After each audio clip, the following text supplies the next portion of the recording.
Saudaraku, Raja Kuyun Yasir Arafat membagikan 2 ton ikan tongkol, dencis, dan suro kepada masyarakat kurang mampu di Kecamatan Celala, Kabupaten Aceh Tengah pada Jumat 7 April 2023. Ikan dibungkus khusus dan kemudian diantar langsung dari rumah ke rumah penduduk di Kecamatan Celala.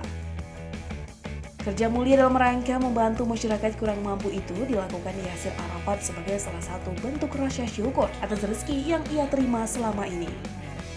Dalam rekaman video yang diterima Tribunja.com, tampak terlihat Yasir Arafat dan sejumlah orang sedang membawa tentengan bungkusan ikan mendatangi rumah penduduk dan membagikannya. Yasir Arafat, salah seorang raja yang berprestasi di Kabupaten Aceh Tengah, telah melahirkan banyak terobosan dalam pembangunan kampung. Yasir Arafat sendiri ikut turun membagikan ikan tersebut dari rumah ke rumah penduduk. Ikan dibawa dalam mobil bak terbuka dan berhenti di kampung-kampung yang disinggahi. Yasir Arafat yang mengenakan topi haji warna putih dan celana jeans bersama timnya kemudian turun dan membagikan ikan tersebut.